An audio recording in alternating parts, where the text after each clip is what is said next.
welcome back to another episode of Foster Talks. And today with me, I have a guest who requires no introduction. A podcaster, a national bestseller, an amazing public speaker, a go-to person for anyone who wants to talk a little bit about Sanatan Dharma, talk a little bit about writing journeys, even public speaking for that matter nowadays. I have with me today Akshat Gupta. Akshat, thank you so much and welcome to Foster Talks. Thank you so much, Naghma. Though I still need a short introduction, which I will give for myself. Yeah. Hi guys, my name is Urmila Putra Akshat Gupta. I'm a full-time house husband, part-time author, screenwriter, poet and lyricist. I've always heard you telling this. Do your wife pay you to do this? No, my mom does. Okay, that's gonna be interesting. But actually it is making a difference. It's making an impact, Naghma, because recently this happened while I was coming to Delhi. There was this lady with a boy sleeping on this, what is this called? The pram. Yeah. And then she introduced her sleeping son with her name. Oh, okay. She said that his name is Jasdeep Putra, whatever the kid's name was. Oh, and rare. Recently I met somebody in Delhi a month ago. Okay. And this guy, he came to me and he said, Akshat ji, mera naam Manju Putra Kaushik hai. Oh, okay. I've never seen anybody doing that. Yeah, but now I have seen people doing Yeah. it. When they, especially, they might not be doing it all the time, but at least there are people who now when they meet me, Yeah. they make sure that they introduce themselves in the way that I do. Oh. Because there's a logic behind it. Brilliant. Yeah. The logic is that, we always had our mothers and our wives' names before ours. Yeah. So whoever had seen my podcast and whoever gone through that Yeah. part of my talk has started following. Oh. Radha Krishna, Lakshmi Narayan. Ji, yes, ji. that's where we come from, basically. Kunti Putra, Yes. Anjani Putra, Ganga Putra, Kaushalya Nandan, Devki Nandan. Yes. So, इसलिए I am not going to leave this. जो लोग बार बार सुन होंगे bore होंगे, but it's okay क्योंकि हर बार कुछ नए लोग भी सुनेंगे. No, I'm sure, definitely. That is brilliant. When anybody has, whenever you introduced yourselves in that way, have you received any weird comments about it? No. I'm just curious. No, never. They have been curious why am I introducing myself like that, but I have not been trolled for it ever. I thought there was a point when on screen I said that I touch my wife's feet. Okay. Whenever I get an award or a check or a new agreement, I give it to her, and I very shamelessly I admit it, and I'm equally proud with being shameless at the same time, that I touch both her feet with both my hands, and I am not ashamed of it. Yeah. So I thought there will be people who will start trolling me for this. Nobody did. Oh, nice. You will not find anybody saying that nobody trolls me for what I say. So Very much people have lovely. been kind to me. That's really brilliant. So Akshat, while I was preparing for today's podcast, honestly, like I told you also, I was very nervous. I didn't know what to ask you. Because you've already done 100 plus podcasts, people have been listening to you, which is very evident from the number of views that's been seen on YouTube, your Instagram channel, everywhere like that. So I was completely lost. What exactly to even talk to you? I tried trying to figure out, trying to research. Are there any topics that are there any questions nobody ever asked you? Is there anything like that? I actually didn't find a single thing. But then for me, for today's conversation, as a writer, people already know you. I would want to dive in a little deep into you as a person, your personal life. Okay. Few things here and there. Are you okay with that? Absolutely. Amazing. So who was Akshat Gupta when he was a child? Akshat Gupta, till class 6th, was a very pampered elder son who used to live his life in his father's hotel. Because that has been my playground. Okay. Because there have always been staff taking care of me. Okay. Till class 6th, I did not know how to tie the lace of my shoe. Oh wow. I was that pampered. Yeah. We have till date never seen a life for which I am blessed and I am thankful to my parents. Usually what happens is you come home and you say, "Ghar mein aaj khane mein kya bana hai?" Okay. And whatever is made is served to you. Uh-huh. You may make faces, but you have to eat it. Yeah. I've not seen that life till class 6th. Okay. Because it was like, every day it was like, "Beta, what do you want to have today?" Because I used to have all my meals in the hotel. Okay. So I want to eat this, and in 15 minutes it would be on your table. So till class 6th, Akshat Gupta was a prince. Yes. And Definitely. then when I flunked in class 6th, I was sent to the hostel. Oops. Okay. So because I was being kept like that, that pampering made it all the more tough for me to be in the hostel, because Very much. every other student was a little acquainted of that this is how, Okay. whatever is made you have to eat it, Of because course. we have seen it, others have seen it at their homes. I haven't.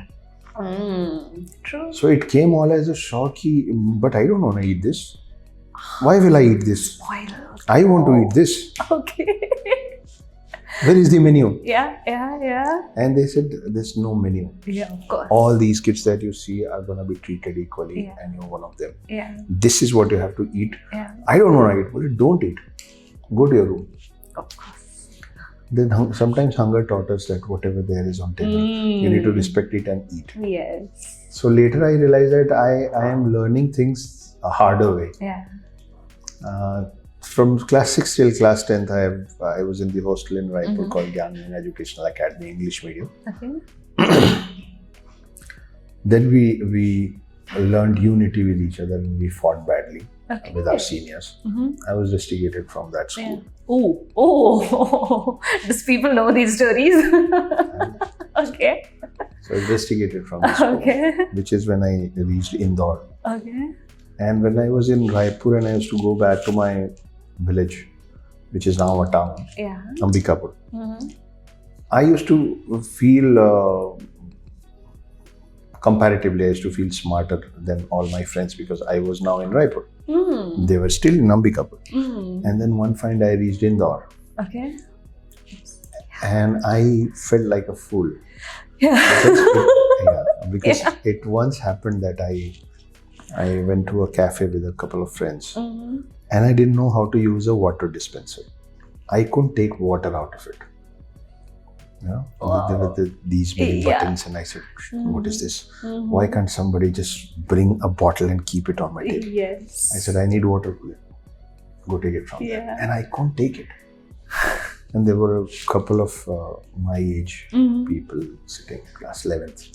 They were sitting on another table, and they were watching me struggling with it, and they laughed at me. And I saw them laughing. And I realized the harder way that there's so much more. Yeah, to the world. Yes. So then I started developing myself Okay. in a better way. Started reading a few books, Okay. and trying to know and understand other ways of life and these petty things. There are a lot of things that you and I may think petty, like entering a 5-star hotel. Yeah.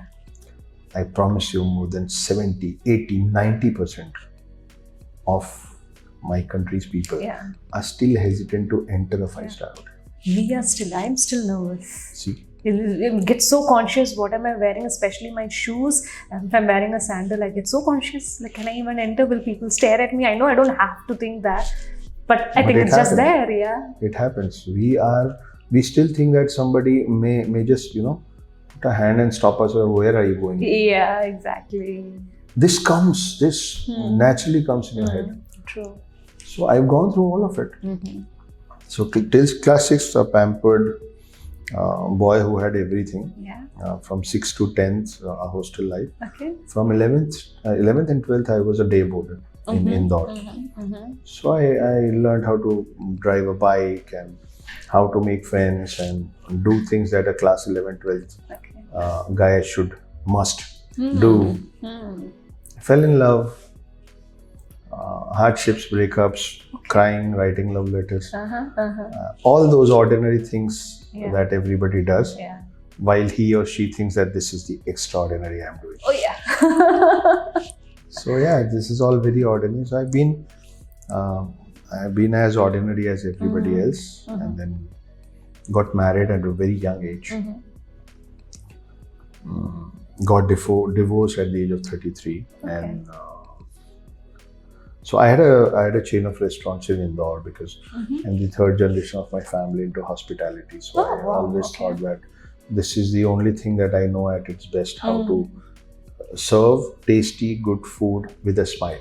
Lovely. Yes. Now that meeting new people and strangers with a smile that I learned from that profession is still helping me out.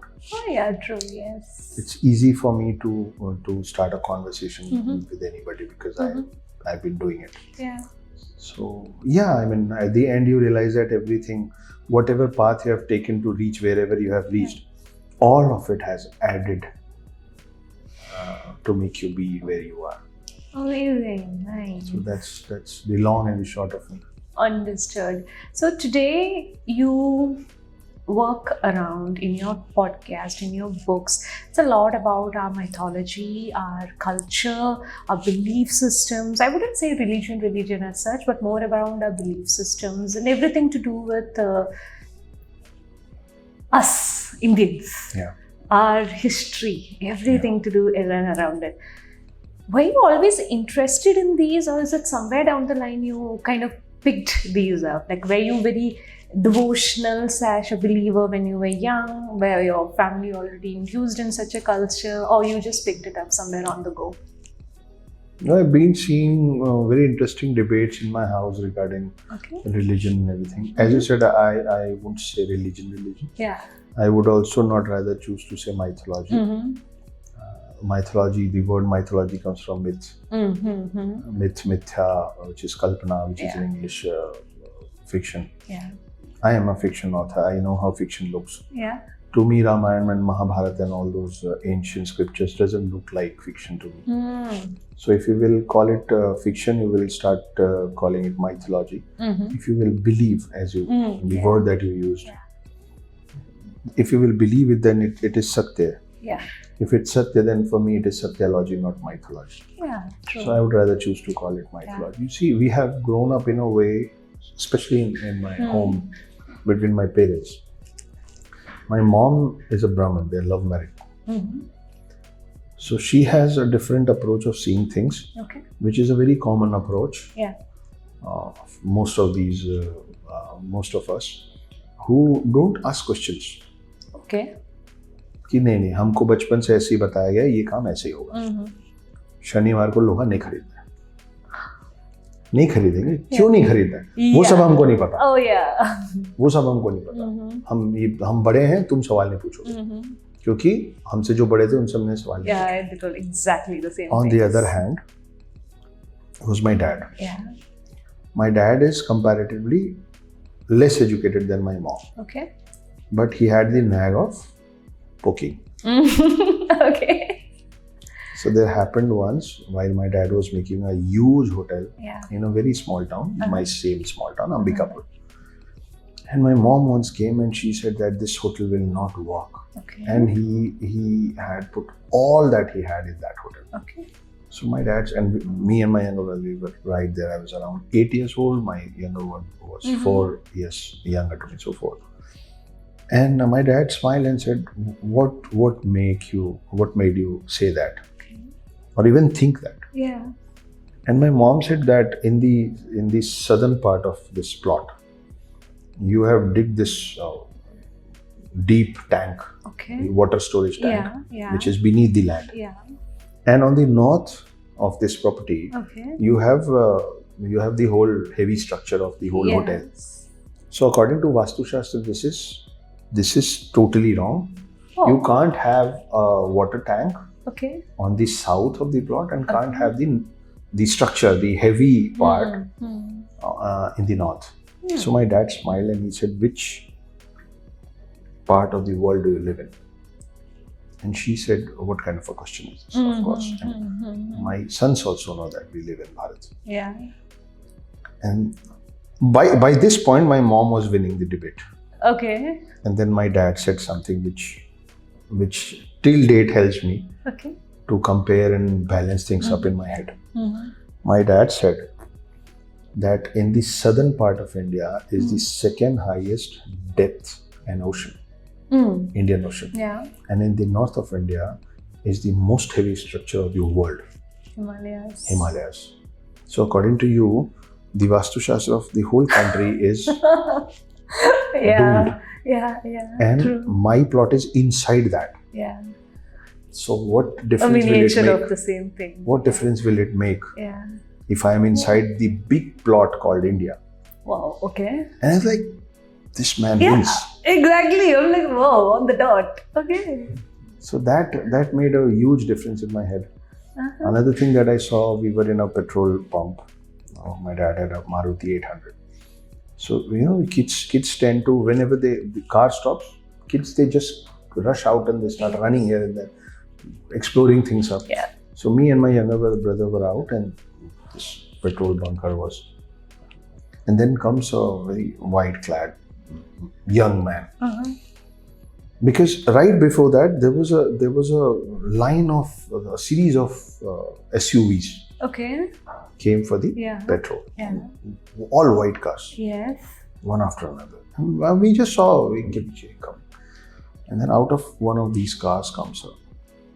He comes to my dad and he says, Guruji wants to bless you. Come. So my father said, where is the Guruji? He said, there he is. He was sitting in one car. Okay. And he was smiling at my dad. Because I was right there. I saw where dad is looking and I saw that Guruji. And he was like, my father smiled at him and to this assistant of his.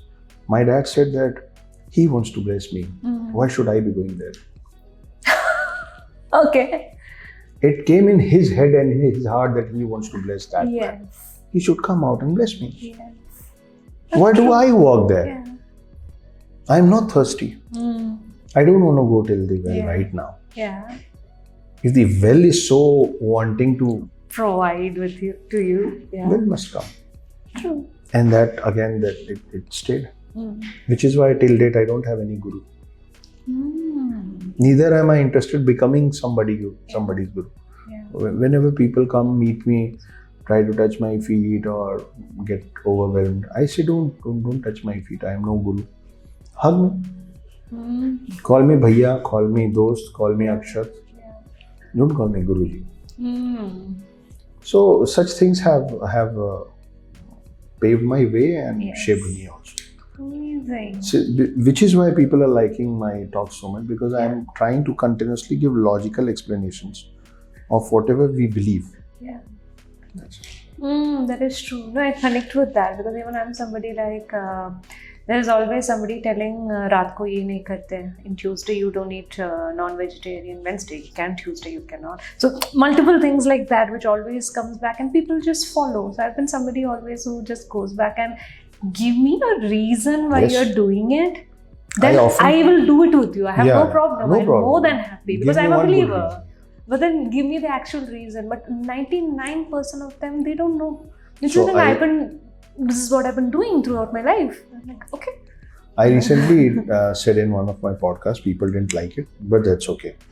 See, neither everybody love Gandhi, nor everybody hate Hitler. Yeah. So the bottom line is that you cannot keep everybody happy and you cannot convince everybody. True. I am not trying to do that. So I recently said in one of my podcasts exactly this, what you just mentioned, that there are people who say, no, I will not have non-veg and eggs on Tuesday. Tuesday, Hanuman Ji ka din. What do you think? Ki on Wednesday, Hanuman Ji has closed his eyes. He's not looking at you. Yeah. He's not keeping an eye on you. If you believe, then he's with you every moment. Exactly. So don't be a hypocrite like this. Either leave having non-veg forever. That my Bhagwan is with me every moment. Everywhere. He doesn't like it, I will not do it. Or be who you are. This day I will not eat, that day I will eat. I don't like this. But I've heard the scientific part of this also. I mean, this is where even I get confused because a lot of places when you just start going and researching a lot about it, some of the fasting that we do today, what in the scientific world we call as independent fasting. Yeah, Or that's one about day, fasting. yeah, that's about fasting. Or in one day you trying to slow your body functions by leaving anything that is hard to digest, Yeah. which somehow the explanation never went. Somewhere religion came into picture. It just went into somewhere telling, I'm not to disrespect any single belief, but somewhere the information never got traveled. It's Yeah, just that yes. today if I eat non-veg, I might be punished. This could also be the belief that is happening today, but there is also a scientific reason. But these are certain things that always makes me curious, but also at the same time feel weird. No, fasting has logical and scientific reasons. Exactly. Biological reasons. Yeah. Understood. Then you say that this is a day when I don't eat anything. Yeah.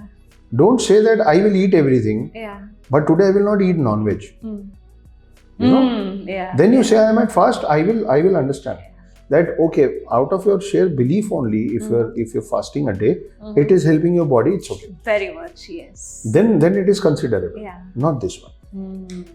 Oh. People have their own beliefs ultimately, not questioning that. But then, yeah, there's always questions around these. That's okay. You know, we have always been in the land where debates are cherished. Yeah. And debates are invited. Yes, very much. So whoever has better logics and more understanding about XYZ topic wins the debate, and the other one gracefully accepts it. Very true. So while you talk about these topics, you write about these topics, how do you research? Is it like, or you're always invested in understanding more, deep diving more into everything that you're seeing around? How do you research? See, as you know, and everybody else does, that I'm a fiction writer. Yeah.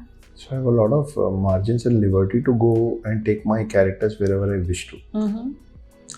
As far as research is concerned, yes, I do research, but it's very different from all the other authors who are non-fiction writers. Yeah. For example, if you will talk about J. Sai Deepak sir or Vikram Sampath sir, you know, these are non-fiction writers. Yeah. Their level of research and their authenticity and accuracy had to be of a different level. Yes, definitely, They can be questioned that, you know, you've written this and this is controversial. Supposed to be facts. Give us where this is coming from. True. I am not obliged to do that. Yeah. So whatever topic intrigues me, I read about it, and then I start weaving my characters and my stories around it. Got it. Hindu ancient scriptures are so vast. Yeah. That you can't do both these things in one life. Either you can completely read all of it or try to write something. True. Yes. Can't do both. Yes. Which is why out of our five senses, the strongest till date for the humans is ears. Yes. Which is why podcasts are doing so well. Yeah, true. I am, often all of the audiences, they see me talking. But off the camera, people around me, they say that you're a very good listener. Okay. The most that I gather is from listening, not from reading. And whatever out of whichever mouth intrigues me. Yeah. Oh, this is something that, like recently I learned the full form of Bhagwan. Oh. And I was intrigued. I said, I didn't know that. Okay. So the full form of, we were talking about logics behind our beliefs. Yeah, exactly. We are this logical Naghma, that even why is this word Bhagwan and not Lagwan, Hagwan, Nagwan? Okay. Why is it only Bhagavan? Okay. Because Bha se Bhumi, Yeah. Ga se Gagan, Va se Vayu, Va mein A ki matra Agni, Na se Neer, Pani. Oh. So whoever has the power to control all these five elements in our head becomes Bhagwan. Oh, I've never heard this anywhere. Recently, somebody told me, and I'm telling you that I don't know everything. I'm still in the process of learning. Yes. Whatever interests me, I bring it to all the other people through your podcast. Yeah. So recently, somebody said that, do you know why do we cheers? This I've heard. And I said, Yes. no. And then the logical explanation behind it is that anything and everything that satisfies all your five senses, we were right now talking about the sense of hearing, satisfies you completely. So a drink, you can touch it, you can smell it, you can taste it, you can see it, but you can't hear it. Yeah. So when you cling to glasses, you involve the fifth and the last sense also in it, which is why people who drink, they get a complete satisfaction out of it, and that is why they continuously keep doing it. We don't find that satisfaction till the time you actually go and tell cheers. Something feels incomplete. True, very true. So this was something that I learned from somebody, and I heard it, and it was intriguing. So I brought it out. True. So yeah, I mean, of course, I research when I pick up a topic, but not as intense as these other authors do. And I have high regards and respect for all of them. Yeah, definitely. So while you Innovish have your research processes, and I'm sure, well, which you shared earlier also, there were certain experiences that you had in your life which made you believe in a lot of things. Yeah. So there are a lot of stories from our own culture, what I've heard from my grandparents, my parents. There are a lot of stories, or from, even I have a Kuldevta, or I have a temple back home, which I've talked to the priest or whoever is there. There are a lot of experiences that you keep hearing from people, and some of them are very scary also. Are there anything that you came across during your research, or any experiences that made you feel scared? I have a couple of experiences. I usually don't talk on behalf of books or my readings. Yeah. Most of my talks is जिसको हिंदी में अनुभव कहते हैं, or my experiences. So yeah, I had a couple of interesting experiences in my life. One was right now off the camera we were discussing my home in Mumbai. Yeah. So that happened in this house. So I was sleeping, and Okay. I always have a mud pot, Okay. ghada. Okay. It is always there on my side table. Okay. So at night I woke up, I wanted to have a glass of water, but it was empty. I did not realize it. So I took my glass, I went to the kitchen. Okay. I had a glass of water. I was going back, and because my house is on 34th floor, so Mumbai looks very beautiful. So at one glance you can see the city and a part of jungle and the sea. Okay. So it's very beautiful, especially at nights. Yeah. So I just stayed there. I stood there for a couple of minutes, just gazing at all, and then with my glass, I went back to my room, and when I opened the door, I saw myself sleeping, which is when I actually woke up. Okay. So when I woke up, I was so confused that when I woke up on my bed, I was looking at the door, and I was trying to understand whether this that has woken up is me looking at the door, or that was me who was looking me sleeping. I still don't have an answer to it. I was so scared. I was so scared that till morning I couldn't sleep. Okay. Because I thought if I will sleep again, Okay. I will again go out of my body. So this was the real out of body experience, the quotation that we always hear. Yeah. I experienced it, and trust me, I mean, it's nothing to boast about because it's very scary. It is. I'm literally still feeling that. It was very scary. Yeah. There was nobody home. Yeah. And I saw myself sleeping, and then I was looking at the door. Who was he, and if that was me, who is me? I still don't have an answer to that, but yeah, that was a very... So yeah. Okay, and what was the second experience? Second experience recently happened when I was on a dinner table with a lot of people. Okay. And there was this Panditji, young Panditji, who was trying to impress everybody on table. And so in order to grab maximum attention, he chose to pick me up. Okay. So he said, I'm going to tell about Mr. Akshat, about his past life. And I said, don't do that. I was just thinking, please don't do that. I don't enjoy that. I don't want to know who was I. And everybody was supercharged. Yes, let's do it. Yes. Akshat, yes. I said, beda gar tum logo. And then he said a couple of things which did not impress me, but others were impressed. And I was not taking him seriously at all till a point. But then came a point where I was compelled to take him seriously. Okay. He said that you have had many lives, not only human but others also. But one of your human life, your family members, they took half of your body. They did all the cremation and all with half your body, considering it and praying to the God that please consider this body full. This is how it has happened. And in that life, you had the surname of a Brahmin. Okay. You were not a Pandit, you were not a priest in some temple, but you were a Brahmin. Yeah. Everybody heard, and it sounds like anybody can make a story like that. Okay. That young Pandit did not know where am I coming from in this life. Yeah. My mom is a Brahmin, as I told you, and my dad is not, and they're love married. Yeah. Since my childhood, all my relatives, my cousins, my friends have been teasing me and mocking me, like lightly, saying ki you are half Brahmin.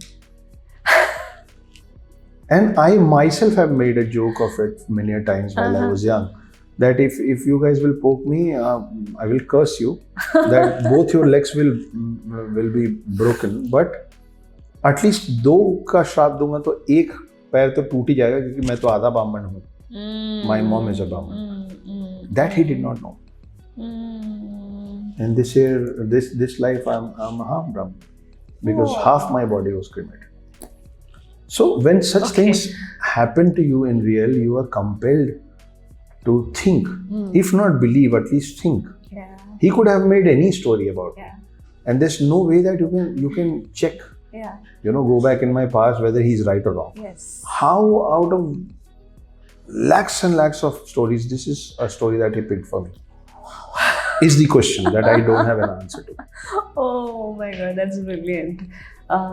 So many of these experiences, so much of your research, everything put together. Today, you're sharing it to the world as well, right? Yeah. But while you talk, while you do podcasts and everything, writing is a medium you started it off with. Yes. But why writing?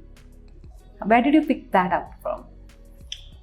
Well, I always had an inclination towards writing, but I never thought in the wildest of my dreams that I will become a celebrated author in a country of 140 crore. Yeah. I used to write poems for people whom I liked at times. Love letters, you mean? Yeah, of course. I mean, yes, written a lot of love letters. Yeah. Written a lot of lovely poems. So yeah, I had a knack of writing, but I never thought that this will become a medium of me reaching out to the world. Yeah. In 2014, a lot of things went ugly and sour for me with my first marriage. And I strongly now believe that bad times is very, very good. Bad times is very, very important, because that time, that particular phase of your life is your best filter. It filters people so well. Yeah, true. I do not believe in the quotation of forgive and forget. No, I can't do that. Yeah. I'm incapable of forgetting and forgiving. Okay. So there was a point of time when I had nobody to talk to. Nobody. No friends. No opposite gender. Nobody. I just had my mom and dad. Okay. But they were in a certain age, and I was not wanting to go and cry in front of them. Okay. Because you are their eldest son. Obviously. It is their age to come and cry on your laps. Yeah. You can't go back and I'm hurt and this has happened. But I was hurt. Yeah. So pen and paper became my best friends at that point of time, because I had to take it out, but I had nobody to listen to me. So I started writing it on papers. And then with time I realized that till the time I'm writing, I'm not sad. It may be that I'm sitting and writing about my sadness, but I'm not feeling sad. Yeah. I am feeling kind of relief while I'm pouring down ink on paper. Yeah. From there, I started writing, and I started writing this book called The Hidden Hindu for just one boy in the whole world, which was my son. Yeah. He is still my son, but I've not seen him since last 9 years. So the idea was to create a brilliant story for just one boy. The irony of the whole thing is that, so many 15, 16, 17 years old students and young chaps are reading it. Then they often meet me. Yeah. Oh, we've read your book. This is amazing. Yes. This and that. And they have so many questions. Yes. But that one boy that I wrote the story for, I am still waiting for him to read it, or maybe someday if I get a chance to narrate it. So that's a little painful, but yeah. It's a little touching, yeah. See, everybody has pains, Naghma.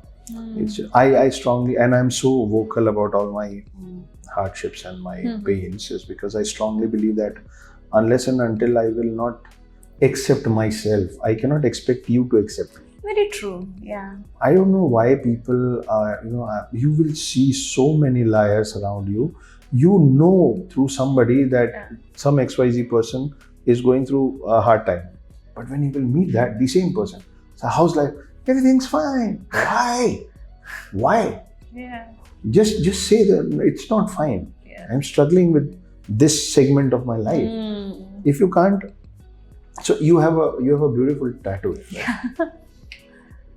Can you wipe it off? No. This is who you are. This is your face. This is who I am. This is my face. I have a tattoo here. I am a little bulky. This is who we are, and we cannot hide it. Yeah. Why do we always try to hide things that we can? True. After all, it is equally a part of our life. It is our past. Yeah. So unless and until you will not make peace with your past, past will repeat. It will come back. Yeah. Say, hi, remember me? Yes. Okay, you've forgotten me? Let's do it all over again. True. So there are few lines that I wrote कि मैंने पूछा दर्द से कि तू फिर क्यों लौट आया? मुस्कुरा के उसने कहा तेरी तरह मुझे किसी ने नहीं अपनाया, सो मैं वापस चला आया. I don't want that. Oh, that just got me dark. Okay. Well, again, coming back to your book, when you wrote Hidden Hindu, you had your main character Prithvi. Yeah. Does this have anything to do with your son in real life? No. The character in your resemblance? My son was a big fan of Marvel and DC films and characters and superheroes, and I wanted to teach him about my culture. You and I, we have never seen any tree flying. And not even fiction writers ever try to do this. They never try to make a tree fly. Because the fiction readers will not buy it. Because they know that a tree can only survive and be alive unless and until it is connected with its roots. Our culture is our roots. And we are trying to get detached from our culture and fly abroad. So I just wanted to teach him about our culture in the language that he enjoys it. So I created these. There are already 7 immortals. I created a few more immortals in my story and brought all of them from that time in the present. So that, he never forgets. We have been, it is in our DNA, Naghma, to hear stories and remember it for our lifetime.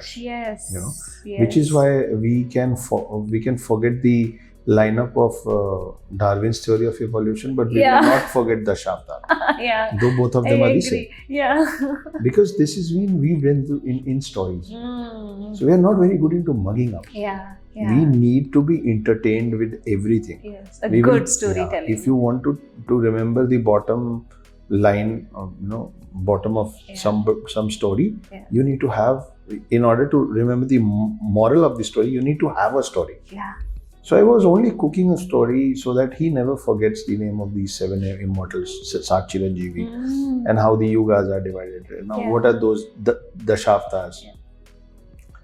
That was a very simple idea, and because with him I also used to see Marvel and DC, I learned that the coming generations, they will only enjoy the stories when it is, it is served to them in contemporary. True. I agree. At the fast-paced life of today, now the coming generation in India will not be very intrigued about if I am trying to take my reader back to those times, they will not be interested. So I decided, let me not take the readers back to those times. Let me bring those characters to the present time.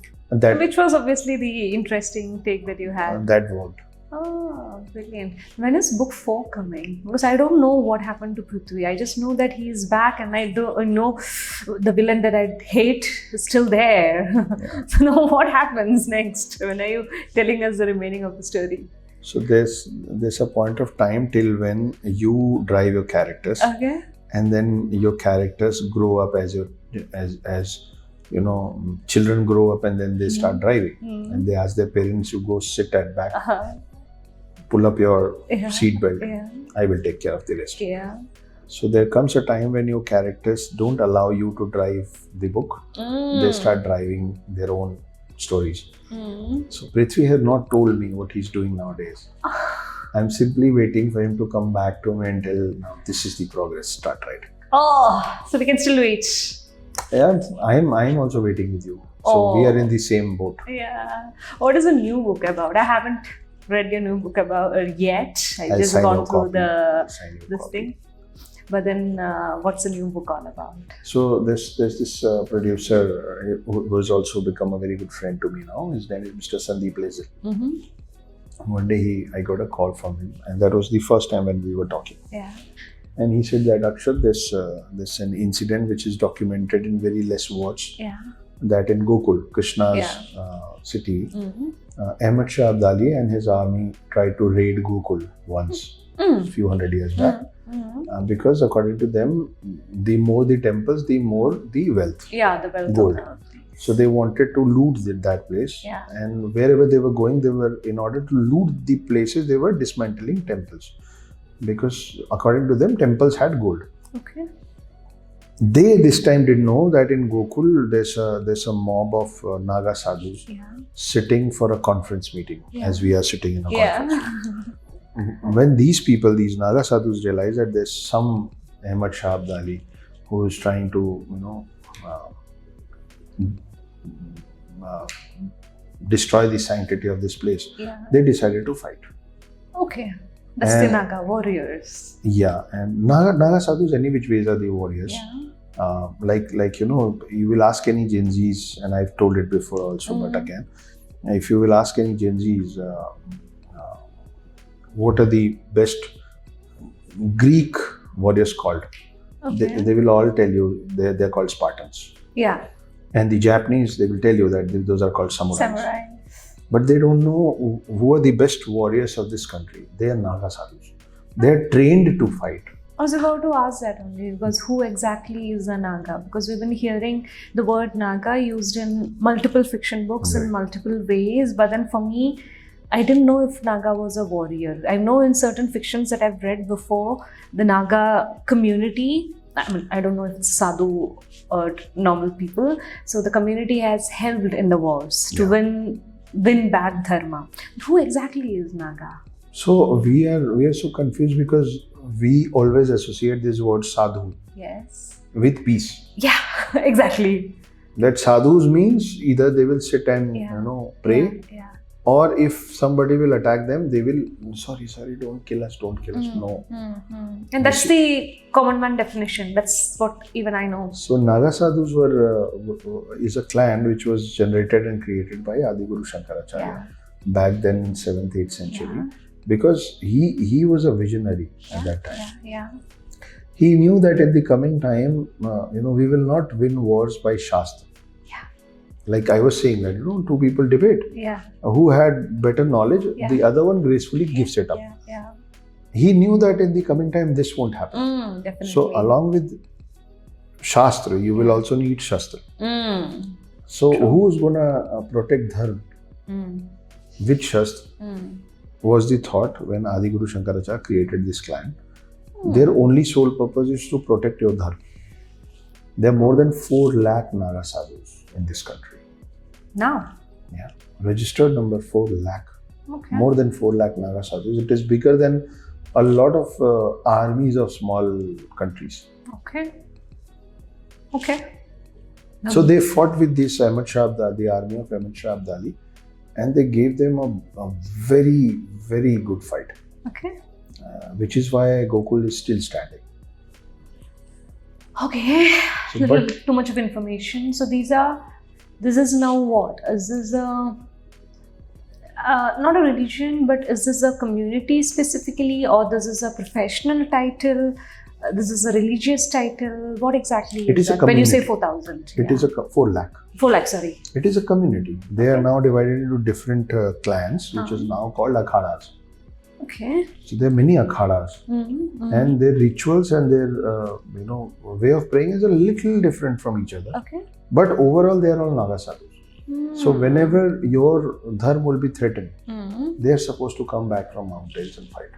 Right now, they come every 12 years for Mahakumbh, and that is when when I say more than 4 lakh, Yeah. this is the government figures. Yeah.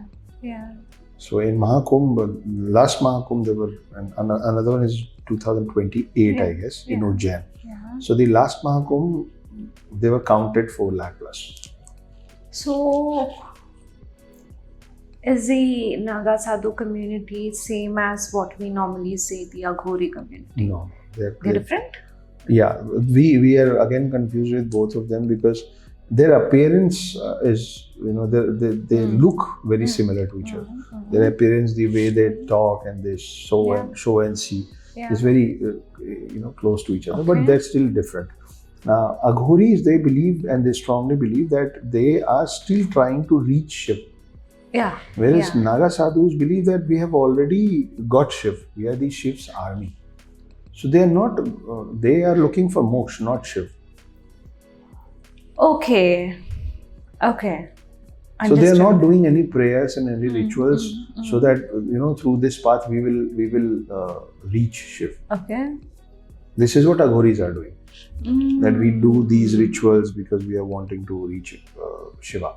These people know that we already have Shiva. Shiva is within us. We are the Shiva's army. So can I, in a layman's language, in some way, put it in this way? The Aghoris are people who do yoga for their mental strength to reach following a spiritual journey, and the Naga sadhus are the people who, in their own way, do their yoga to attain physical capabilities to be able to protect us when a day comes. More or less, yes, but Aghoris, they have a different set of prayers which is not usually promoted and appreciated by all the other priest groups. Whereas Naga sadhus, they don't do any such. Some people call it tantric, some people call it black magic. They are not into all of this. They train themselves well. They bhikshu kehlate hain, so they ask for food from 7 homes every day. Okay. Whatever they are given, they consume it. If those first 7 homes they deny to serve them food, then they are to sleep hungry. They cannot go on the 8th door knocking for food. Okay. They are not allowed to do But so. why is that? It's just a ritual that they have to follow. Interesting. I've still not become a Naga sadhu, so I don't know the whys. Okay. The day I will, although it is a very painful process to become a Naga sadhu, you have to cremate all your family members. If you're married, you have to let go of your wife and you have to do her kriya karan. Yet she is still alive. In order to cut your ties, your emotional and spiritual ties with all of them, you have to consider all of them dead, and you have to do the last rituals of all of them. And it's a very painful process because you can actually start imagining all of them dead. Your kids, your parents, your brothers, sisters, your relatives, your wives, your husbands, whoever you are. Though when I'm saying your husbands, I'm saying it because Nagas are not only sadhus, they are also sadhvis. Okay. Females can also be Nagas. Yeah. And once you're done with the last rituals of all of them, you're supposed to do the last ritual of yourself, which is when you will be, they will get you rid of your name, and they will give you a new name, which is a start of your new life. Okay. So it's that's some high level of detachment. Yes. Okay. I've heard a lot of stories about agoris in that way because I'm also a yoga practitioner. So somewhere in a lot of places, a lot of these, I revolve around a good amount of community where this topic is discussed a lot. Yeah. So agori is something that I've heard about a lot, but I honestly never came across the Naga Sadhu community and they are what they are, who they are, and not really much. We don't know and we don't get much about them because they don't want us to know much about them. They don't want to promote them. Where did you get your information from? Like when you were... It's scattered planning? here and there. Okay. There are people, oldies who knows things. Yeah. You just have to question and you get the answers. I'm very intrigued for the next book. But this is also a trilogy. No, it is in 2 parts. The first is already out. Probably in a month's time, we will also get the Hindi of this first part published. Yeah. The second part is releasing this year by November, December. I don't like my readers waiting for a very long time. Yeah. So, by the time you forget the story, you'll have to read it again before the next book comes. not everybody wants to do that. So before it is wiped off your memory, I will give you this. Exactly. So this year I will finish this 2-part story. Next year, by this time, we may be sitting again with my next book, which is called The Other Indian. Okay. So I'm keeping the names of all my books 3 words, and the first word ought to be the. So it's The Hidden Hindu, then it's The Naga Warriors, and now The Other Indian. Okay. I thought the last one was my last question, but just because you said that, I think I have more questions. So is this more around how we say numerology? All of that. Is it that belief why you want it to be 3 words or the has to be the starting? No. I am not a staunch believer to anything. Okay. I believe in things, but I'm not a blind believer. Okay. It's just that, this was my first book and people now know and recognize me with these 3 words, The Hidden Hindu. I want to just continue with that style of names, so that the moment after maybe 10 years down the line, when people hear a 3-word name by an Indian author, I want them to know maybe if it is starting from the and if it is 3 words, this may be Akshat. The Akshat style. Do you also have a specific intention to stick to a particular color pattern? No, not at all. Yeah. Not at all. These were all 3 different colors. This is another color. My next book has another cover page color. I'm not even specific to genres. Okay. If you cannot eat the same food every day and if you cannot wear the same clothes every day, why will you read the same genre every day? Yeah. You go to films, you go to theaters, you don't always go watching only comedy films or only horror films or only action films or only romantic films. You want to see everything. If I am an author, if I am a storyteller, I can't just have stories on one genre. So I'm not hesitant and I'm not afraid of experimenting with my genres. Don't want to confine myself with. If my readers know that he's a good storyteller, they will know that whatever story he will write, we will enjoy it. I'd love to read a romance story from you someday. I have one. Okay. I have a supernatural romance. Okay, I knew somewhere something new supernatural will eventually come in. Just one last question. Like I said to you before, I am a follower from the time book 1 of The Hidden Hindu was there, when you were a debut author starting off with the journey, and because I've loved the book and I got good recommendations from people who I knew that I don't have to question why should I read that book. So obviously I was reading it then and there itself. So there were your content also talking about the movie rights, the visual rights of these getting sold. So what's going on there? Well, they're working hard on making it a 3-part film series.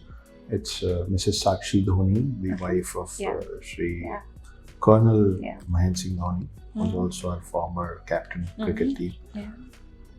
So but because you have read all the 3 parts, you know that the size of this project is mammoth. It is huge. It's going to be humongous. It's a Bahubali type of a movie. It's going to be. Which is why it will take its own sweet course of time. It's taken 6 years to write these 3 books. I won't mind they taking 12 years making it. It's absolute. So neither they nor I, nobody is in hurry. Yeah. We want to give you a good product that makes a landmark, as Bahubali did for us. That was, if you want to make something in this genre, it has to touch the mark of the hidden Hindu. Yeah. So complementing with the size of writing that I put, it's naturally going to take time, and we are very patient and happy. And brilliant. Now, this book itself was very highly visual. So for your readers, I think it's a huge task for you to actually be able to match up what I have already imagined, because the book was so visual that I'm sure every single reader who loves imagining, they've already created that world. They've created, especially the last fight. We've literally created that in our minds already. Now, if the movie doesn't match it, we're going to be disappointed. So good luck with that journey. Thankfully, the debit of that disappointment, if it comes, is not on my shoulders. It's a movie maker's responsibility. True, very true. But in which ways, thank you so much, Akshat. I have 100 other questions which I would want to ask you, but then my viewers will stop watching it after a while. I already think this episode have to be cut in parts because it cannot be a single length. And I hope I meet you again, so that whenever I have some more questions, whichever comes into my head when we meet, I can ask you, because I would want to hear the answers, not in front of a camera. If you have 100 more questions, and if you will divide one episode in 10 questions, we are going to meet for another 10 times. I'm super excited and I'm happy to meet you again. So I told it off the camera to Naghma, and now I'm going to repeat myself on the camera. Naghma, you're a beautiful person. You are very beautiful in and out. A beautiful soul and a beautiful face. And Naghma now runs this community called Foster Reads. So do check it out. Go find what Foster Reads is and follow them. They're creating a community, and it is going to be very, very beneficial for you. And if you have enjoyed this podcast, show it to us, follow her, give us a lot of views and a lot of comments, which will make us know that you enjoyed this conversation, which will make her to bring me back for you. Definitely. Thank you so much, Akshat. Thank you, everybody. Have an amazing day. Have an amazing day.